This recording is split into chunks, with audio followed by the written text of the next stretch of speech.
अस्सलाम वालेकुम my dear students, उम्मीद है कि आप सब ठीक होंगे। आज बच्चों हमारा लेक्चर नंबर 10 है, आईकॉम 1। आज के लेक्चर के अंदर बच्चों हम एक्सरसाइज नंबर 2 करेंगे इंशाल्लाह। लेकिन इससे पहले बच्चों हम इसकी एडजस्टमेंट जो है वो डिस्कस करेंगे। आज हमारे पास एडजस्टमेंट नंबर 2 है, अक्रूड इनकम। जी बच्चों, अक्रूड इनकम के बारे में भी हम पीछे पढ़ चुके हैं, आपने डेफिनेशन याद कर ली होगी। अक्रूड इनकम बच्चों क्या होती है? ऐसी इनकम जो हमने अर्न कर लिया लेकिन अभी तक रिसीव नहीं की हुई, इसे हम वाजिबुल वसूल आमदनियाँ कहते हैं। ऐसी इनकम जो आपने अर्न कर ली है, काम आप कर चुके हैं लेकिन आपको अभी तक पैसे नहीं मिल सके। कहीं पर भी आप बच्चों काम करती हैं, फॉर एग्जांपल कमीशन बेस पे, तो काम आपने कर लिया लेकिन आपको अभी तक कमीशन नहीं मिली, तो वो हमारी अक्रूड इनकम होगी। इसी तरह से आपने अपनी कोई जो है वो दुकान वगैरह रेंट पे दी हुई है, महीना गुजर गया लेकिन आपको अभी तक रेंट नहीं मिला, तो बच्चों वो आपकी अक्रूड इनकम है। तो बच्चों काम हो चुका हुआ है लेकिन पैसे नहीं मिले, इसका आपने बच्चों ट्रीटमेंट क्या करना है? Trading and profit and loss account में आपने इसे रिलेटेड इनकम में प्लस करना है और बैलेंस शीट में करंट एसेट्स के अंदर लिखना। तो बच्चों एक चीज़ आपने यहाँ पे याद रखनी है कि अक्रूड आउटस्टैंडिंग, इसके डिफरेंट नाम जो है वो भी आपको याद होने चाहिए। मैंने आपको बताया था accrued, outstanding, receivable, arrear, owing due, वो आपने पीछे याद कर लिए थे बच्चों डेफिनेशन के अंदर।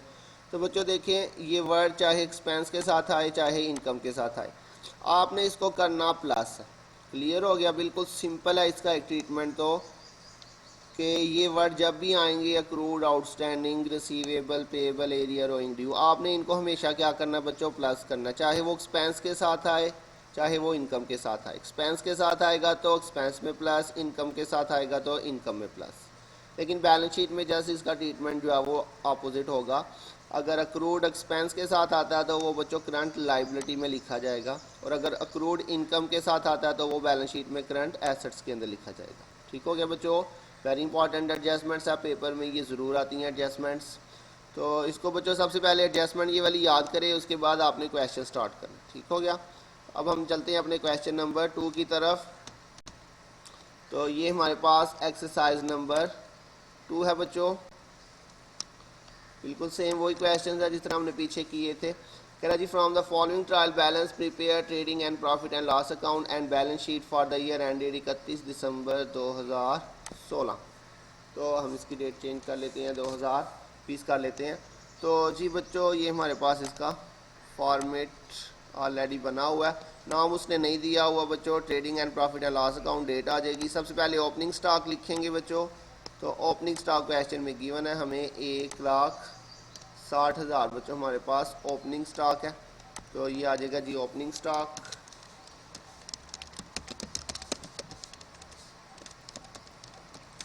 जी ओपनिंग स्टॉक के बाद बच्चों नेक्स्ट हमने परचेजेस लिखना है। तो ये बच्चों उसने हमें दिया हुआ जी फैक्ट्री रेंट, वेजेस, और ये परचेजेस एंड सेल। अच्छा बच्चों, यहाँ पे उसने हमें परचेज और सेल इकट्ठा दिया हुआ है, दोनों चीज़ें सामने लिखी हुई हैं। तो बच्चों कैसे पता चलेगा कि कौन सा परचेज और कौन सा सेल है?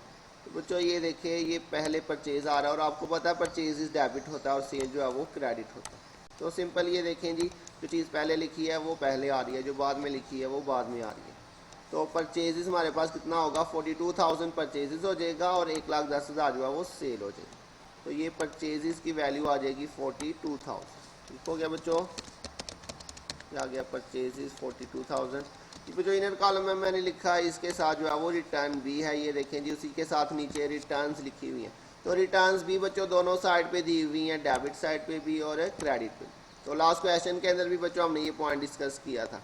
ये देखिए, परचेज डेबिट पे है तो परचेज रिटर्न क्रेडिट पे होता है, याद रखिएगा।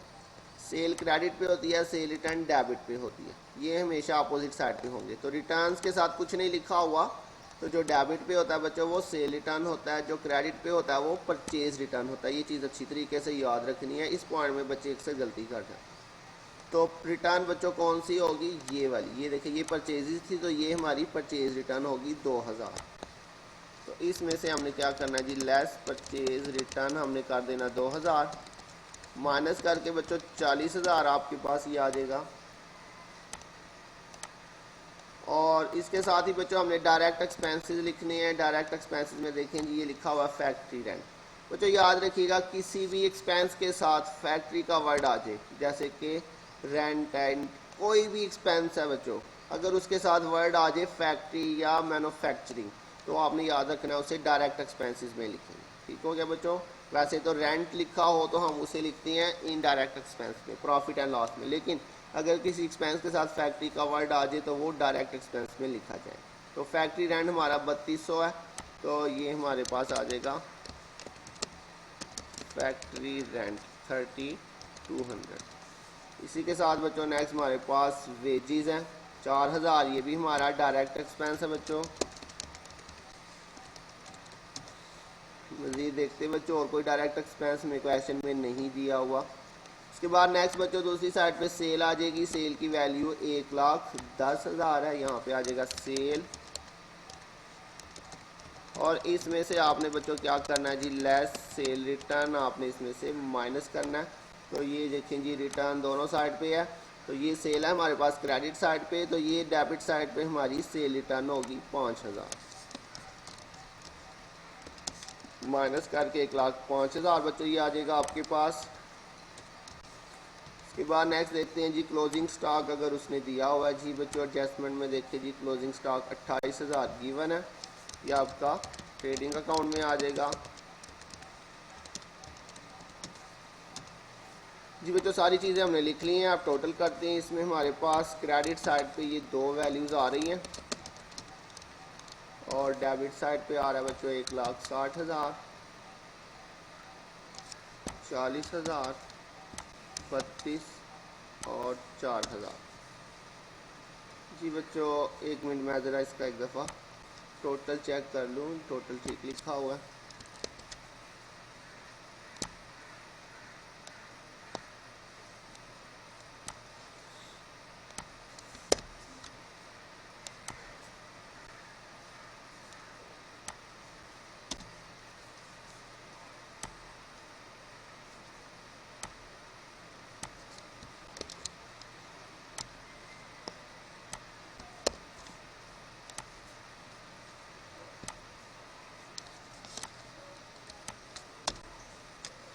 जी बच्चों टोटल ठीक है इसका 3,50,000 यहाँ पे।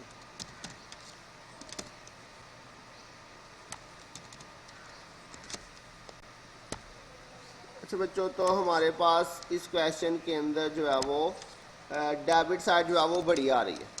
डेबिट साइड इस सवाल में क्या आ रही है बच्चों, बड़ी आ रही है, इसलिए हम दोनों साइड पे ये वाली वैल्यू लिखेंगे जो डेबिट वाली है, क्योंकि डेबिट साइड का जो टोटल है वो ज़्यादा आ रहा है। तो दोनों साइड पे बच्चों यही टोटल लिखा जाएगा। अब इसका डिफरेंस लेते हैं, तो ये आपके पास बच्चों कौन सी साइड छोटी आ रही है इस क्वेश्चन में, आपके पास जो क्रेडिट साइड है वो बच्चों छोटी आ रही है, तो इसलिए जो डिफरेंस है वो यहाँ पे आएगा। और ये बच्चों मैंने आपको बताया था इस साइड पे डिफरेंस आएगा तो उसे क्या लिखेंगे, ग्रॉस लॉस CD। और बच्चों जब इस साइड पे आएगा डिफरेंस तो उसको अपोजिट साइड पे यहाँ पे मैंने बताया था आपने ट्रांसफ़र करना है ग्रॉस लॉस BD। ठीक हो गया बच्चों, इस चीज़ का ध्यान रखना है आपने। अगर आपके पास डिफरेंस इस साइड पे आ जाता है तो आपने उसको इस साइड पे ट्रांसफ़र करना। ठीक हो गया, इस साइड पे जब आता था तो हम उसको इस साइड पे लिखते। उसके बाद बच्चों बाकी एक्सपेंसेस देखते हैं हमारे पास कौन कौन सा आ रहा है जी। Debtors and creditor, drawing, cash in hand, machinery, salaries. जी बच्चों सैलरीज हमारा इनडायरेक्ट एक्सपेंस है, ये आपके पास दिया हुआ है 7200 सैलरीज, 7200 आपके पास सैलरीज हैं। और उसके बाद आपके पास कैपिटल, कमीशन। जी बच्चों कमीशन रिसीव्ड आपकी इनकम है, देखिए लिखा हुआ कमीशन रिसीव्ड, और इधर से भी पता चल रहा है देखिए जी क्रेडिट साइड पे लिखा हुआ है। तो कमीशन रिसीव बहरहाल हमारी इनकम है और इसकी बच्चों एडजस्टमेंट भी दी हुई है। तो सबसे पहले तो कमीशन रिसीव की वैल्यू लिखते हैं 10,000 हमारे पास, ये इस साइड पे आएगा बच्चों कमीशन रिसीव। कमीशन रिसीव बच्चों 10,000 इस साइड पे इनकम साइड पे आ जाएगा। और इसके साथ ही बच्चों इसको इनर कॉलम में मैंने क्यों लिखा, क्योंकि इसके साथ एडजस्टमेंट में लिखा हुआ जी अक्रूड कमीशन। तो बच्चों अभी हमने एडजस्टमेंट पढ़ी है, अक्रूड किसी भी चीज़ के साथ आ जाए आपने उसको क्या करना बच्चों, ऐड करना। ये इनकम साइड पे आ रहा है, चाहे एक्सपेंस के साथ इस साइड पे आए, कल हमने इस साइड पे किया था। तो अक्रूड चाहे एक्सपेंस के साथ आए चाहे इनकम के साथ आए बच्चों, आपने उसको हमेशा प्लस ही करना है। कितनी बच्चों अक्रूड कमीशन है? 8,000 आपके पास अक्रूड कमीशन है। तो ये टोटल करेंगे तो आपके पास ये टोटल 18,000 आ जाएगा। इसके अलावा बच्चों हमारे पास है जी नेक्स्ट रेंट रिसीव्ड 17,000। बच्चों ये भी हमारी इनकम है, रेंट रिसीव हो रहा है तो रेंट रिसीव्ड होगा तो ये हमारी इनकम होगी 17,000। अच्छा जी, रेंट रिसीव 17,000 और इसमें भी बच्चों आउटस्टैंडिंग रेंट है जी हमारे पास 16,000। तो ऐड कर लेंगे इसे भी आउटस्टैंडिंग को। आउटस्टैंडिंग और अक्रूड एक ही चीज़ के नाम है। कितना बच्चों आउटस्टैंडिंग? 8,000। तो ये दोनों यहाँ पे ऐड हो जाएंगे, 17,000 जमा 8,000। अच्छा बच्चों एक चीज़ याद रखनी है, यहाँ पे बस आपने इतना ही काफ़ी है अक्रूड आउटस्टैंडिंग, लेकिन बैलेंस शीट में जाएंगे तो वहाँ पे पूरा लिखेंगे। अच्छा जी, उसके बाद नेक्स्ट है जी डिविडेंड। तो बच्चों डिविडेंड के साथ कुछ भी नहीं मेंशन, तो इसलिए देखें जी क्रेडिट साइड पे लिखा हुआ। तो हमने बात की थी जो भी क्रेडिट साइड पे आएगा वो आपकी इनकम होगी, और अगर डेबिट पे आएगा तो एक्सपेंस होगा। इसकी एडजस्टमेंट कोई नहीं है। तो सिंपली डिविडेंड हमारी इनकम है, यहाँ पे आ जाएगा जी डिविडेंड। कितना बच्चों हमारे पास? 10,000 जो है वो डिविडेंड है जी। बच्चों सारी चीज़ें हमने लिख ली हैं, अब फिर से टोटल करते हैं। तो ये हमारे पास क्रेडिट साइड पे आ रही है 3 वैल्यूज़ का टोटल किया हमने, डेबिट साइड पे हमारे पास आ रही हैं 2 वैल्यूज़। तो बच्चों देखिए जी इसमें से कौन सी साइड बड़ी आ रही है हमारे पास, फिर अभी जो है वो डेबिट साइड ही बड़ी आ रही है। तो इसलिए हम क्या करते हैं, डेबिट साइड वाला टोटल ही दोनों साइड पे फिर से लिखा जाएगा। ये वाला टोटल ज़्यादा आ रहा है बच्चों।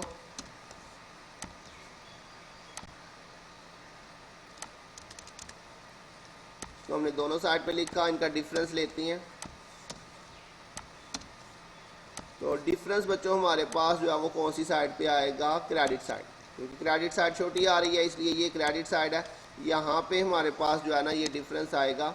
और ये बच्चों यहाँ पे मैंने आपको बताया था अगर इस साइड पे डिफरेंस आएगा तो ये होगा नेट लॉस, और इस साइड पे अगर डिफरेंस आए डेबिट साइड पे तो वो नेट प्रॉफिट होगा। लेकिन बच्चों यहाँ पे याद रखिएगा नेट लॉस या नेट प्रॉफिट जब आता है इसके साथ CD नहीं लिखते हम, सिर्फ वो इसके साथ लिखते हैं ग्रॉस लॉस के साथ या ग्रॉस प्रॉफिट के साथ। ठीक हो गया बच्चों? तो बाकी क्वेश्चन बच्चों बिल्कुल सिंपल था, जस्ट ये इसमें एडजस्टमेंट आई हैं अक्रूड और आउटस्टैंडिंग। तो जब भी बच्चों आए चाहे इस साइड पे आ जाए चाहे इस साइड पे आ जाए बच्चों, आपने इनको हमेशा प्लस करना। ठीक हो गया? अब बैलेंस शीट में चलते हैं। बैलेंस शीट के अंदर बच्चों आपने सबसे पहले करंट एसेट्स लिखने हैं। करंट एसेट्स के अंदर बच्चों उसने हमें क्या दिया हुआ है जी, देखते हैं। हमारे पास फैक्ट्री रेंट हो गया, तो ये दिया हुआ कैश इन हैंड 22,000। सबसे पहले बच्चों कैश इन हैंड आ जाएगा, 22,000 हमारे पास कैश इन हैंड है बच्चों। उसके बाद आएगा जी डेटर्स।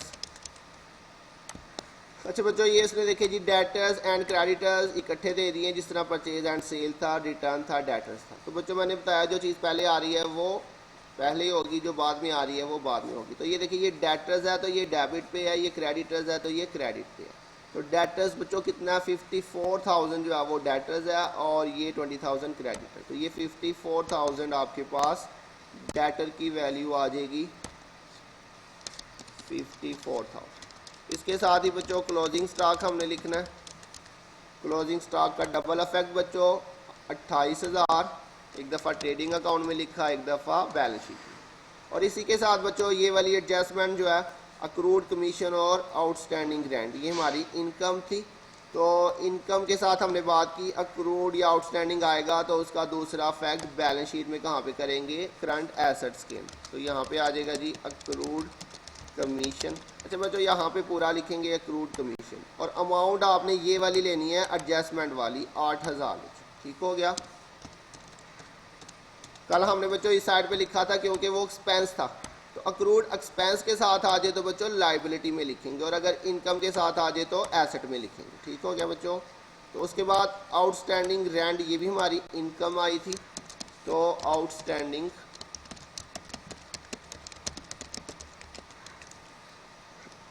आउटस्टैंडिंग ग्रैंड हमारे पास 16,000 है बच्चों। अच्छा जी, ठीक हो गया। इसका आपको एक देसी तरीका भी बताता हूँ, आप कैसे इसको याद रख सकती हैं। कल भी मैंने आपको बताया था बच्चों, अपोजिट साइड पे हमने बैलेंस शीट में लिखना होता है। कल बैलेंस शीट में इसमें हमने यहाँ पे प्लस किया था, तो याद है आपको, हमने यहाँ पे लिखा था करंट लाइबिलिटीज़ के अंदर अपोजिट साइड पे, मैंने आपको बताया था।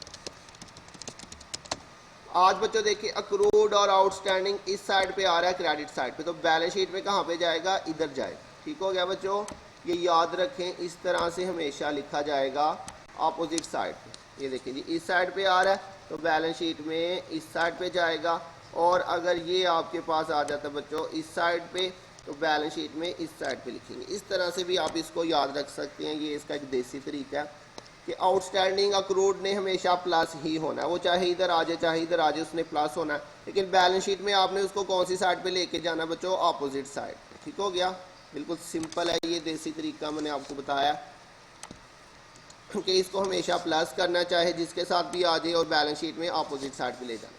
ठीक हो गया, तो ये हमारे पास एडजस्टमेंट्स का ट्रीटमेंट हमने कर लिया। उसके बाद देखते हैं जी बच्चों, फिक्स्ड एसेट्स वगैरह उसने अगर हमें कोई दिया हुआ है, तो जी बच्चों ये मशीनरी उसने हमें फिक्स्ड एसेट दिया हुआ है 36,000, एक ही फिक्स्ड एसेट है।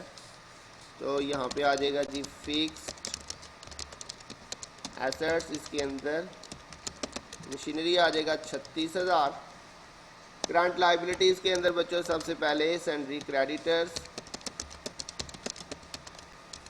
क्रेडिटर्स या सैंड्री क्रेडिटर्स एक ही बात है, ये बच्चों दिया हुआ है क्रेडिटर 20,000, तो ये हमारी करंट लाइबिलिटी आ गई। इसके अलावा कोई करंट लाइबिलिटी नहीं दी हुई, लॉन्ग टर्म लाइबिलिटीज़ भी उसने क्वेश्चन में नहीं दी हुई। तो इसके बाद बच्चों हमारे पास आ जाएगा कैपिटल, बस आ जाएगा 1,80,000। तो ऑनर्स इक्विटी आ जाएगा नेक्स्ट हेडिंग में आ जाएगा जी कैपिटल। कैपिटल की वैल्यू है जी 1,80,000, और इसके अंदर बच्चों आपने नेट प्रॉफिट होगा तो प्लस करना है, लेकिन यहाँ पे नेट लॉस हुआ बच्चों हमें, तो नेट लॉस होगा तो उसे हमने माइनस कर देना जी बच्चों। नेट लॉस हमें ये वाला हुआ 28,400, इसे माइनस कर देंगे। इसके साथ ही बच्चों अगर ड्राइंग्स होंगी तो उसे भी आपने लेस कर देना है, लेकिन ड्राइंग्स उसने नहीं दी हुई, जस्ट ये हमारे पास एक ही वैल्यू है, तो माइनस करते हैं जी बच्चों। सारी चीज़ें हमने लिख ली हैं, टोटल देखते हैं। तो बच्चों अगर हमने पीछे कोई गलती नहीं की तो हमारा टोटल सेम आना चाहिए था, लेकिन यहाँ पे क्या हुआ बच्चों, टोटल सेम नहीं आया। देखते हैं कितना डिफरेंस आ रहा है बच्चों, कोई ना कोई हमने कोई गलती की है बच्चों। 7600 की कोई अमाउंट जो है वो मिस है, तो एडजस्टमेंट्स हमने दोनों लिख ली हैं। 7600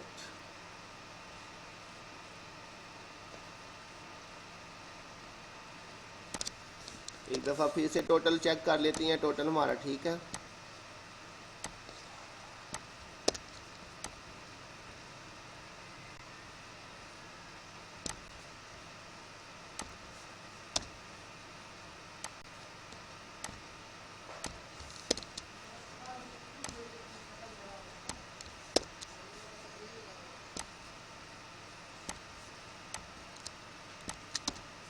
टोटल बच्चों बिल्कुल ठीक है, इसका मतलब हमने कोई प्लस माइनस की गलती की होनी है या कोई अमाउंट छोड़ दी होगी। दोबारा से इसका प्लस माइनस चेक करते हैं बच्चों। तो ये हमारे पास था टोटल 1,05,000 जमा 28,000, ये तो बिल्कुल ठीक है।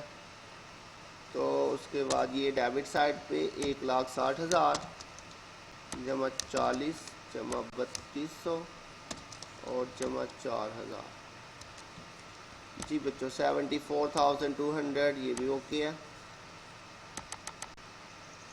तो उसके बाद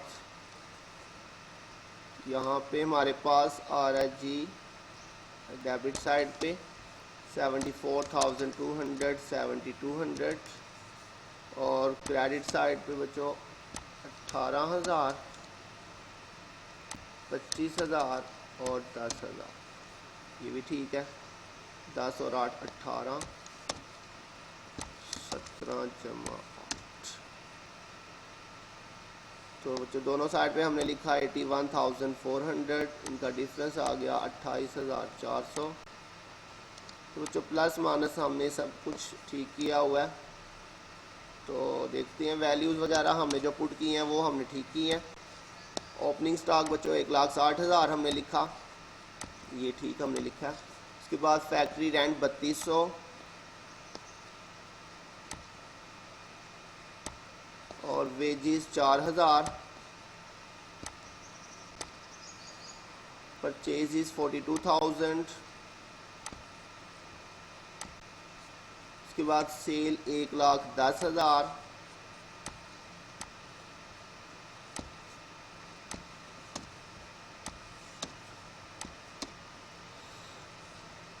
सेल भी हमने ठीक लिखी है बच्चों। उसके बाद रिटर्न्स में आ जाएं तो सेल रिटर्न में 5,000 और परचेज रिटर्न में 2,000, ये भी हमने ठीक लिखा है, 5,000 और ये 2,000।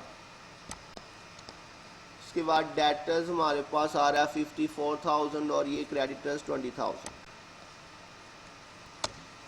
54,000 और 20,000, ये भी ठीक लिखा बच्चों हमने। ड्राइंग्स, जी बच्चों ड्राइंग्स हमने छोड़ दी है, 15,600 हमारे पास ड्राइंग्स है, ये हमने माइनस नहीं की यहाँ पे। तो ये आपके पास बच्चों नेट लॉस आया, तो नेट लॉस के साथ जो है यहाँ पे ड्राइंग्स भी माइनस होंगी, लेस ड्राइंग्स। ड्राइंग की वैल्यू बच्चों हमारे पास है कितनी, 15,600। अब यहाँ पे बच्चों हमने क्या करना है जी,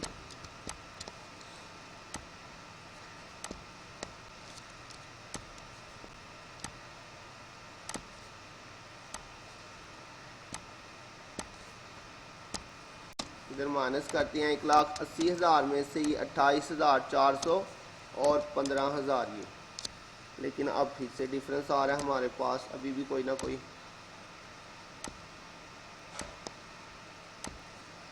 अच्छा जी, अभी देखते हैं मज़ीद इसको। ड्राइंग्स हमने लिख लिया। ड्राइंग्स के बाद बच्चों नेक्स्ट हमारे पास कैश इन हैंड 22,000, ये हमने ठीक लिखा है बच्चों। उसके बाद मशीनरी 36,000, सैलरी 7,200,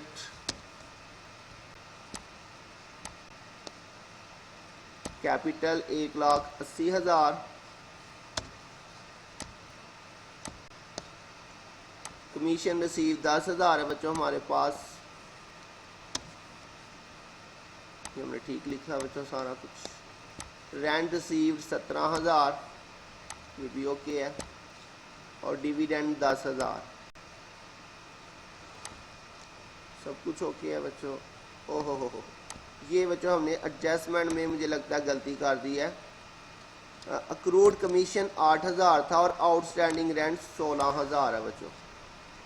जी बच्चों आउटस्टैंडिंग रेंट ये 16,000 था, हमने यहाँ पे 8,000 लिख दिया, ठीक हो गया बच्चों।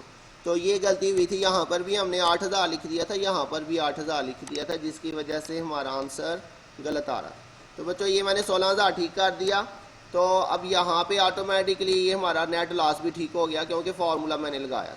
तो ये हमारे पास क्रेडिट साइड का टोटल भी अब ठीक हो गया ऑटोमेटिकली, डेबिट साइड का टोटल भी ठीक हो गया, 20,400 आ गया। तो यही वाला नेट लॉस बच्चों हमने यहाँ पे नीचे ट्रांसफ़र करना है, ये 20,400 ऑटोमेटिकली आ गया नीचे। तो अब बच्चों देखिए हमारे पास दोनों साइड का जो टोटल है वो ठीक हो गया। तो बच्चों क्या मिस्टेक हो गई थी, ये मिस्टेक हुई थी कि हमने यहाँ पर भी 8 लिख दिया था, यहाँ पर भी 8। तो देखिए बच्चों एक भी अगर आपने मिस्टेक किया तो सारा आंसर जो है वो गलत हो जाएगा। तो ये हमारी बच्चों आज की एडजस्टमेंट थी, आउटस्टैंडिंग अक्रूड। तो बच्चों चाहे इस साइड पे आए चाहे इस साइड पे आ जाए, आपने इसको हमेशा क्या करना है बच्चों, प्लस करना है, और बैलेंस शीट में आपने इसको अपोजिट साइड पे ले जाना है। अक्रूड इनकम जो है वो जाएगा करंट एसेट्स के अंदर इस साइड पे, और अक्रूड एक्सपेंस जो है वो इस साइड पे जाएगा करंट लाइबिलिटीज़ के। तो उम्मीद है बच्चों आपको समझ आ गई होगी। अगर किसी पॉइंट की समझ नहीं आई तो बच्चों पूछ लीजिएगा। अपना ध्यान रखिएगा, इंशाल्लाह बहुत जल्द मिलेंगे नेक्स्ट लेक्चर के साथ। तब तक के लिए अल्लाह हाफिज़।